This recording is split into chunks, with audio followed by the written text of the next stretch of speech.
Hello दोस्तों, स्वागत है आपका एक बार फिर NBE लर्निंग यूट्यूब चैनल पर। तो आज हम इस वीडियो में कक्षा 12वीं राजनीति विज्ञान के पार्ट 1 शीत युद्ध का दौर लेकर आए हैं, जिसके महत्वपूर्ण MCQ जो कि फर्स्ट टर्म जो दिसंबर में आपका फर्स्ट टर्म होने वाला है CBSE बोर्ड की तरफ से। तो उसके लिए वीडियो बहुत ही इंपॉर्टेंट साबित होगी, क्योंकि अभी जो कुछ वीडियो अपलोड करी थी उससे प्री बोर्ड का जो क्वेश्चन पेपर है पूरा सेम टू सेम आया था। तो ये वीडियो आपके फर्स्ट टर्म के लिए बहुत इंपॉर्टेंट साबित होगी। वीडियो को अंत तक देखें। वीडियो पसंद आती है तो लाइक और शेयर जरूर करें, और जो साथी नए जुड़े हैं चैनल को सब्सक्राइब करें। तो पहला प्रश्न है, बाडुंग सम्मेलन में किस सिद्धांत को अपनाया गया? पहली NAM यानी गुट निरपेक्ष आंदोलन शिखर बैठक में स्वीकार नहीं किया गया था। यानी कि बाडुंग सम्मेलन में किस सिद्धांत को स्वीकार किया गया जो कि पहली नेम शिखर में स्वीकार नहीं किया गया था? तो सही उत्तर है डी, विदेशी आक्रमण के खिलाफ पारस्परिक रक्षा। यानी जब विदेशी आक्रमण होगा तो नेम के जितने भी देश हैं एक दूसरे की सहायता करेंगे। ये वाला बाडुंग सम्मेलन में नहीं अपनाया गया था, लेकिन शिखर सम्मेलन में इसको अपनाया गया। प्रश्न नंबर 2, नेम। पहला नेम का मतलब आपको पता है, नॉन अलाइन मूवमेंट, यानी कि गुट निरपेक्ष आंदोलन को इंग्लिश में शॉर्टकट में नेम कहा जाता है। तो पहला नेम सम्मेलन बेलग्रेड में आयोजित किया गया था, पर वो कब आयोजित किया गया था? पहला सम्मेलन बेलग्रेड यानी यूगोस्लाविया के शहर बेलग्रेड में आयोजित किया गया, लेकिन किस तारीख को किया गया? तो उत्तर है इसका सितंबर 1961 में। तो सितंबर 1961 में पहला बेलग्रेड में नेम सम्मेलन आयोजित किया गया। प्रश्न नंबर 3, पाकिस्तान NAM यानी गुट निरपेक्ष आंदोलन में पाकिस्तान कब सम्मिलित हुआ? तो 1969 में, 1979 में पाकिस्तान भी NAM में सम्मिलित हो गया। तो बेटा इसके लिए क्या करना है आपको? क्वेश्चन को ध्यान से पढ़ना है और उत्तर को याद रखना है। जो रॉन्ग आंसर है उनको याद नहीं रखना, क्योंकि रॉन्ग ऑप्शन बदल के भी आ सकते हैं, लेकिन प्रश्न और उत्तर तो आएगा ही आएगा। तो इसलिए क्वेश्चन पे ध्यान दें और उसके सही उत्तर पर ध्यान दें। प्रश्न नंबर 4, निम्नलिखित में से कौन सा देश NAM यानी कि गुट निरपेक्ष आंदोलन का संस्थापक सदस्य नहीं है? तो कौन सा देश संस्थापक सदस्य नहीं था? वो पाकिस्तान नहीं था। इंडोनेशिया थे, यूगोस्लाविया, मिस्र, घाना और भारत, ये 5 देश शामिल थे। प्रश्न नंबर 5 की ओर बढ़ते हैं। गुट निरपेक्ष आंदोलन मुख्य रूप से किसकी पहल के माध्यम से अस्तित्व में आया? यानी किसकी पहल के माध्यम से गुट निरपेक्ष आंदोलन अस्तित्व में आया? तो इसके सामने आपके सामने 4 ऑप्शन है, सही उत्तर तीनों हैं, तो हम याद करेंगे। युगोस्लाविया के राष्ट्रपति जोसेफ ब्रास टीटो, इन्होंने भी कहा था। भारतीय प्रधानमंत्री जवाहरलाल नेहरू, इन्होंने भी। और मिस्र के राष्ट्रपति गमाल अब्दुल नासिर। तो तीनों के ही पहल के कारण ये जो गुट निरपेक्ष सम्मेलन या गुट निरपेक्ष आंदोलन है वह प्रकाश में आया। प्रश्न नंबर 6 की ओर बढ़ते हैं। 1992 में किस गुट निरपेक्ष आंदोलन देश की सदस्यता निलंबित कर दी गई थी? तो किस देश की सदस्यता निलंबित कर दी गई थी 1992 में? गुट निरपेक्ष जो आंदोलनों का देश है उसमें कुछ 100 से भी अधिक कंट्री है, लेकिन किस देश की सदस्यता निलंबित कर दी गई है? तो आपका आंसर है सी, यूगोस्लाविया की सदस्यता रद्द कर दी गई थी। प्रश्न नंबर 7, NAM के पहले महासचिव कौन थे? यानी गुट निरपेक्ष आंदोलन के पहले महासचिव कौन रह चुके हैं? Joseph Broz Tito. तो जोसेफ ब्रास टीटो रह चुके हैं, जोसेफ ब्रास टीटो। प्रश्न नंबर 8 की ओर बढ़ते हैं। NAM यानी गुट निरपेक्ष आंदोलन के बारे में निम्नलिखित में से कौन सा कथन सत्य है? तो 4 कथन दे रखे हैं आपके सामने, आपको ये बताना है कौन सा सत्य है। कि NAM का कोई संविधान नहीं है, बिल्कुल सही लिखा हुआ है। ANM का कोई स्थायी सचिवालय नहीं है, ये भी सही है। NAM का समन्वय ब्यूरो UN पर आधारित है, बिल्कुल। तो D is the right answer. तो आपको याद रखना है कि ये तीनों कंडीशन NAM फॉलो करता है। प्रश्न नंबर 9 की ओर बढ़ते हैं। 2012 का 16वां NAM शिखर सम्मेलन कहाँ आयोजित किया गया? तो ईरान में। 2012 का 16वां यानी कि 2012 में 16वां गुट निरपेक्ष आंदोलन का शिखर सम्मेलन हुआ, वह ईरान में आयोजित किया गया। प्रश्न नंबर 10, NAM यानी कि गुट निरपेक्ष आंदोलन नॉन अलाइन मूवमेंट के वर्तमान अध्यक्ष कौन है? तो वर्तमान अध्यक्ष है निकोलस मादुरो वर्तमान अध्यक्ष हैं NAM के। प्रश्न नंबर 11 की ओर बढ़ते हैं। निम्न में से गुट निरपेक्ष आंदोलन के उद्देश्यों की विषम है उसकी पहचान करें, यानी कि जो इनमें से मैच नहीं करता उसकी पहचान करनी है। आपके सामने 4 ऑप्शन है। संप्रभुता को बनाए रखना, संयुक्त राष्ट्र संघ को सहायता देना, विश्व शांति को प्रोत्साहन, उपनिवेशवाद, साम्राज्यवाद, नस्लवाद को बढ़ावा देना, जो कि गलत है क्योंकि खुद ये उपनिवेशवाद के चंगुल से आज़ाद हुए देशों का संगठन है। तो इन्होंने उपनिवेशवाद, साम्राज्यवाद, नस्लवाद को बढ़ावा देना बिल्कुल नहीं चाहा। तो 11 का डी आंसर। प्रश्न नंबर 12 की ओर बढ़ते हैं। प्रथम गुटनिरपेक्ष आंदोलन में कितने देशों ने भाग लिया था? तो पहले गुटनिरपेक्ष आंदोलन में 25 देशों ने भाग, जो कि पहला कहाँ हुआ था? 1961 में बेलग्रेड में हुआ था, जो कि यूगोस्लाविया का एक शहर था। प्रश्न नंबर 13। गुटनिरपेक्ष आंदोलन के 5 देशों ने मिलकर सर्वप्रथम सफल बैठक कहाँ और कब की? तो पहली सफल बैठक कहाँ हुई थी इसकी? ठीक है, आगे बढ़ते हैं। तो पहली सफल बैठक हुई थी बेटा 1961 बेलग्रेड में। 1961 बेलग्रेड में पहली सफल बैठक हुई थी। ठीक है, तो 13 का ए। प्रश्न नंबर 14 की ओर बढ़ते हैं। गुटनिरपेक्ष आंदोलन के प्रमुख नेता कौन थे इनमें से? डॉक्टर राजेंद्र प्रसाद थे या भीमराव अंबेडकर थे, जवाहरलाल नेहरू थे या इंदिरा गांधी जी? तो सी is the right answer. Pandit Jawaharlal Nehru गुटनिरपेक्ष आंदोलन के प्रमुख नेता थे। प्रश्न नंबर 15 की ओर बढ़ते हैं। पहला गुटनिरपेक्ष सम्मेलन कहाँ हुआ? ये आपको डेट याद हो गई होगी, बेलग्रेड में हुआ था। ए इज द राइट आंसर।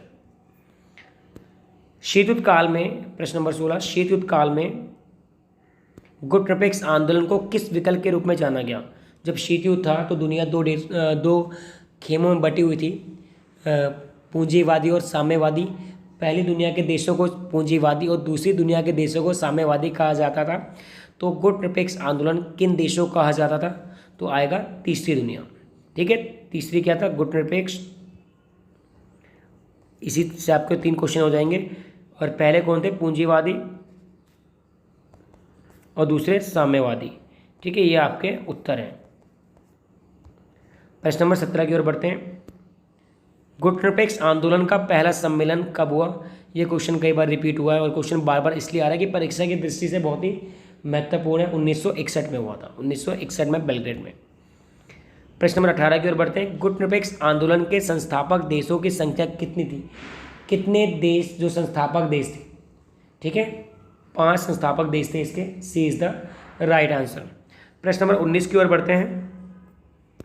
18वां गुटनिरपेक्ष आंदोलन कब और कहाँ हुआ? 18वां गुटनिरपेक्ष आंदोलन हुआ था 25-26 अक्टूबर 2019 को हुआ। 25-26 अक्टूबर 2019 को हुआ। कहाँ हुआ? अगले प्रश्न में देखेंगे हम। वर्तमान समय में गुटनिरपेक्ष आंदोलन में सदस्य देशों की संख्या से कौन सा कथन संबंधित है? यानी कितने इसके मेंबर हैं जो कि गुटनिरपेक्ष आंदोलन के हैं? तो 120 विकासशील देश, बिल्कुल सही। अतिरिक्त 17 देश भी हैं, बिल्कुल। अंतर्राष्ट्रीय संगठनों के पर्यवेक्षक यानी सुपरवाइजर, जो इंटरनेशनल ऑर्गेनाइजेशन के जैसे WTO के हो गए, ILO के, इनके सुपरवाइजर भी शामिल है, यानी कि उपरोक्त सभी। D is the right answer. प्रश्न नंबर 21। गुटनिरपेक्षता के पीछे बुनियादी विचार क्या था? जो गुटनिरपेक्षता आंदोलन था उसके पीछे जो बुनियादी विचार वो क्या था? बेटा, मौजूदा असमानताओं को दूर करना, अंतर्राष्ट्रीय व्यवस्था को लोकतांत्रिक बनाना, उपनिवेशवाद से मुक्त हुए नव स्वतंत्र देशों को विकल्प देना, उपरोक्त सभी। D is the right answer. प्रश्न नंबर 22 की ओर बढ़ते हैं। निम्न में से कौन सा गुटनिरपेक्ष आंदोलन के उद्देश्य हैं? क्या उद्देश्य हैं इसके? शीत युद्ध की राजनीति का त्याग करना, बिल्कुल सही। स्वतंत्र अंतर्राष्ट्रीय राजनीति का अनुसरण, बिल्कुल सही। सैन्य गठबंधनों से दूरी, बिल्कुल सही। उपरोक्त सभी इसका आंसर, यानी कि D is the right answer. प्रश्न नंबर 23 की ओर बढ़ते हैं। गुटनिरपेक्षता से क्या अभिप्राय है आपका? किसी देश का अन्य देशों द्वारा बनाए गए गुटों में शामिल न होकर उनसे दूरी बनाए रखना, उन गुटों द्वारा किए गए कार्यों की प्रशंसा व निंदा में बिना सोचे समझे टिप्पणी न करना, विदेश नीतियों के निर्धारण के लिए स्वतंत्र होना, उस पर किसी गुट की नीतियों को अपनाने का दबाव नहीं होना। तो तीनों कंडीशन फॉलो करते हैं, तो यानी D is the right answer. तो गुटनिरपेक्षता का मतलब ही था कि किसी भी गुट में शामिल ना होना। प्रश्न नंबर 24 की ओर बढ़ते हैं। गुटनिरपेक्षता का अर्थ है तटस्थता या बराबर दूरी नहीं, यानी कि अब दूरी बनाए रखना नहीं। निम्न में से कौन सा कथन तटस्थता को ठीक ढंग से परिभाषित नहीं करता। तटस्थता मतलब होता है अपने आप को अलग कर लेना, दुनिया में क्या हो रहा है इससे कोई मतलब नहीं। तो इसका जो सही पॉइंट नहीं है वो बताना है आपको। तो ऑप्शन है मुख्यतः युद्ध में शामिल होने की नीति का पालन करना। क्या है ये? बिल्कुल नहीं। तो यही आपका आंसर है। बाकी देखो, बाकी पढ़ लेते हैं। ऐसे देश के लिए जरूरी नहीं कि वे युद्ध को समाप्त करने में मदद करें। ऐसे देश युद्ध में भाग नहीं लेते, ना ही युद्ध के सही गलत होने के बारे में कोई पक्ष रहता। तो A is the right answer, जो कि तटस्थता की नीति का पालन नहीं करता। प्रश्न नंबर 25, दो ध्रुवीय विश्व की समाप्ति के बाद गुटनिरपेक्ष आंदोलन और भी प्रासंगिक हो जाता है। क्यों हो जाता है, इसका रीजन बताना आपको। छोटे व अल्प विकसित देशों को अपने हितों की रक्षा करने के लिए सही है। अमेरिकी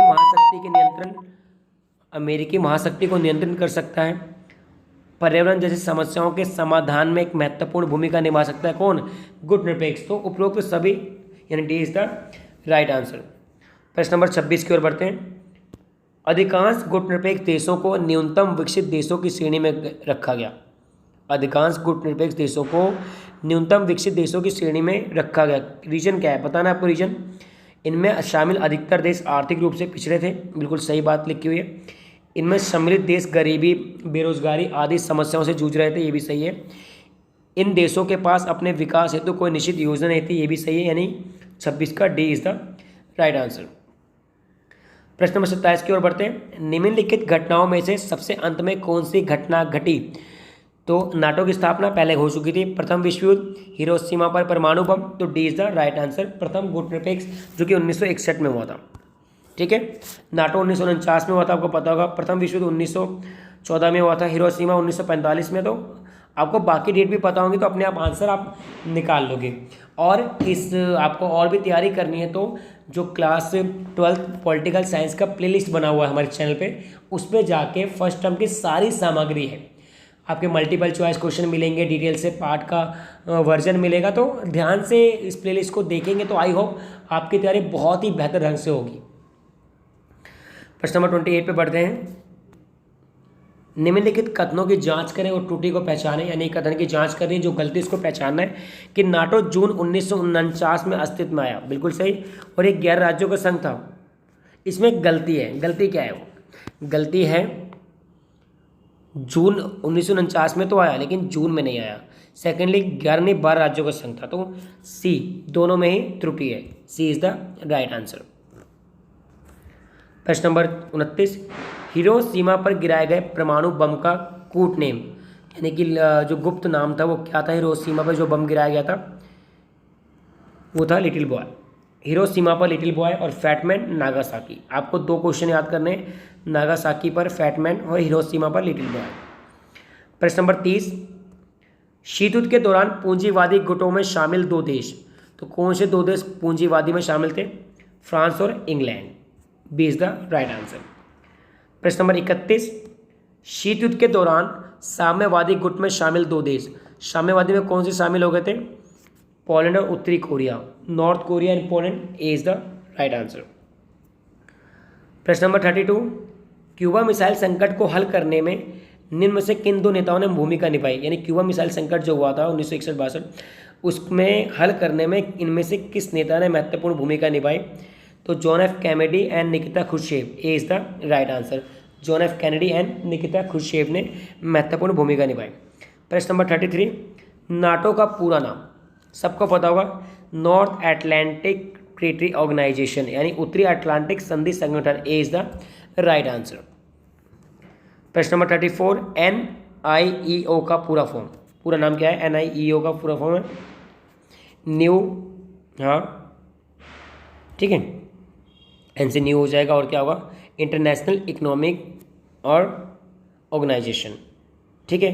तो इसमें आर्थिक वर्ड आ रहा है, तो आर्थिक वर्ड कहाँ है? इसमें। तो सी इज द नव अंतर्राष्ट्रीय आर्थिक व्यवस्था। सी इज द राइट आंसर। प्रश्न नंबर 35 की ओर बढ़ते हैं। निकिता क्रुश्चेव ने क्यूबा मिसाइलें कब तैनात की थी? तो वो डेट पता है आपको? 1962। यानी चरम बिंदु कहते हैं इसे। शीत युद्ध का चरम बिंदु क्या था? क्यूबा मिसाइल संकट। और एक क्यूबा मिसाइल संकट का चरम बिंदु क्या था? 1962 में, जब क्यूबा में मिसाइलें तैनात कर दी निकिता क्रुश्चेव ने, यानी संयुक्त सोवियत संघ ने। प्रश्न नंबर 36, मित्र राष्ट्र की अगुवाई कौन सी कंट्री कर रही थी? अमेरिका। तो मित्र राष्ट्र का जो लीडर था वो अमेरिका था। प्रश्न नंबर 37, दूसरे विश्व युद्ध के बाद किन दो महाशक्तियों का उदय हुआ? सभी को पता है, अमेरिका व सोवियत संघ। D is the right answer. प्रश्न नंबर 38, तीसरे विश्व युद्ध के नाम से और तीसरे विश्व थर्ड कंट्री के नाम से किन देशों को जाना जाता है? देखो, पहले तो पूंजीवादी, दूसरा साम्यवादी, तीसरा जो गरीब देश आज़ाद हुए थे एशिया अफ्रीका के, यानी कि A is the right answer. गुट निरपेक्षता आंदोलन में शामिल देश, ये सारे एशिया और अफ्रीका के गरीब देश थे, तो A is the right answer. प्रश्न नंबर 38 दो बार लिख दिया आई थिंक मैंने, इसको 39 मानेंगे। पूर्वी गठबंधन को यानी कि जो और किस नाम से जाना जाता है? तो पश्चिमी गठबंधन को नाटो, तो पूर्वी गठबंधन को क्या बोलेंगे? Warsaw. B is the right answer. 1955 में वारसा संधि हुई थी, 1955 में पूर्वी गठबंधन को। ठीक है, आगे बढ़ते हैं। प्रश्न नंबर 40, धुरी राष्ट्रों में कौन कौन से राष्ट्र शामिल नहीं है? जो धुरी राष्ट्र है कौन कौन शामिल नहीं है? इनमें से पोलैंड शामिल नहीं था। जर्मनी, इटली, जापान ये धुरी राष्ट्र है। Britain, France, Germany, Britain, France हो गया आपका, सोवियत संघ हो गया, ये मित्र राष्ट्र थे। प्रश्न नंबर 41, निम्न में से जो अन्यों में विषम है, यानी कि इन चारों एक में से एक ऑप्शन ऐसा जो इनमें सूट नहीं करता, वो कौन सा है? प्रथम विश्व 1914 से 1918, बिल्कुल सही। द्वितीय विश्व युद्ध 1939 से 1945, बिल्कुल सही। शीत युद्ध 1945 से 1989, बिल्कुल। बर्लिन की दीवार 61-62, ये क्यूबा मिसाइल संकट का टाइम था, तो डी इज द राइट की जो अलग है। प्रश्न नंबर 42, दो महाशक्तियों के मध्य तनाव की ऐसी स्थिति जिसमें युद्ध का माहौल बना हो परंतु कोई युद्ध ना हो, क्या कहते हैं भाई? शीत युद्ध। Very good. कि जब युद्ध की कंडीशन तो बनी हो लेकिन वास्तविक युद्ध ना हो, शीत युद्ध कहा जाता है। 43, मुख्य रूप से सोवियत संघ व अमेरिका के बीच लड़ाई युद्ध क्या कहलाता है? उसे क्या कहते हैं भाई? शीत युद्ध ही कहते हैं। सी इज द राइट आंसर। विश्व एकल ध्रुव कब बना, यानी एक ध्रुवीय देश कब बना वर्ल्ड? तो 1991 में, जब सोवियत संघ का पूरी तरह पतन हो गया, 1991 में। प्रश्न नंबर 45, शीत युद्ध के लिए उत्तरदायी दो महाशक्तियां, तो दो महाशक्तियां कौन सी थी बताओ? अमेरिका व रूस। ठीक है, ये है आपका सही उत्तर। प्रश्न नंबर 46, निम्न में से जो अन्यों में अलग है उसकी पहचान कीजिए। उत्तर कोरिया सोवियत रूस द्वारा समर्थित था, बिल्कुल सही है। दक्षिण कोरिया अमेरिका, उत्तरी वियतनाम सोवियत, दक्षिण बर्लिन ये गलत लिखा है। D is the wrong answer. 47 आते हैं। शीत युद्ध के दौरान दोनों महाशक्तियां छोटे देशों पर अपना नियंत्रण क्यों बनाए रखना चाहती थी? यानी बड़े बड़े पावर छोटी कंट्री पर कब्जा क्यों करना चाहती थी? तो खनिज व तेल जैसे संसाधनों की प्राप्ति की थी, बिल्कुल सही। महाशक्तियों की सेना अस्त्र शस्त्रों के लिए सैनिक अड्डा बनाने के लिए, बिल्कुल सही। आर्थिक सहायता हेतु जहां छोटे छोटे सहयोगी मिलकर सैनिक खर्चा उठाने को तैयार है वो, तो D is the right answer. D is the right answer. प्रश्न नंबर 48, शीत युद्ध के बाद अधिकतर मामलों में संयुक्त राष्ट्र संघ द्वारा चुप्पी साध लेना, यानी शीत युद्ध के बाद जो बहुत सारे मसले हुए उस पर संयुक्त राष्ट्र संघ ने ज़्यादा कमेंट नहीं किए, जिसे अमेरिकी राष्ट्रपति ने संज्ञा दी। क्या संज्ञा दी अमेरिकी राष्ट्रपति ने?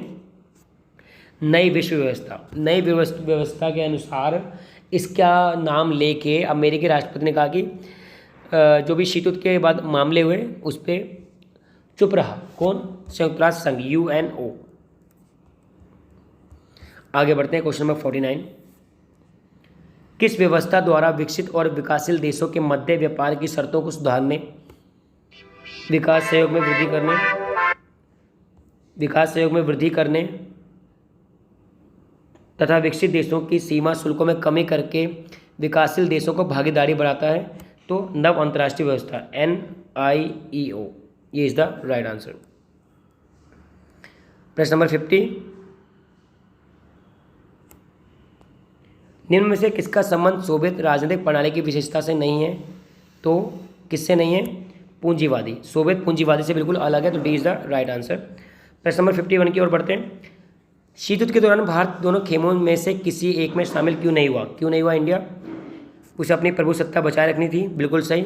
आर्थिक विकास, क्षेत्रीय अखंडता के लिए, ये भी सही। किसी पक्ष में सम्मिलित होकर अपने विकास को अवरुद्ध नहीं देख सकता था, यानी कि D is the right answer. प्रश्न नंबर 52, निम्न में से कौन सा पश्चिमी गुट द्वारा निर्मित सैन्य संगठन नहीं है? तो वारसा पश्चिमी नहीं है, पूर्वी है। वारसा क्या पूर्वी 1955 में बना था। प्रश्न नंबर 53, निम्न में से कौन सा शीतयुद्ध काल के दौरान संयुक्त राज्य अमेरिका सोवियत संघ की विचारधाराओं में अंतर को स्पष्ट करता है? तो अमेरिका पूंजीवादी और सोवियत संघ समाजवादी को जोड़ दे रहा था, बिल्कुल सही। अमेरिका उदार लोकतंत्र विचारधारा को प्राथमिकता दे रहा था, जबकि सोवियत संघ एक दल के शासन पे। तो दोनों ही सही, यानी कि सी इज द राइट आंसर।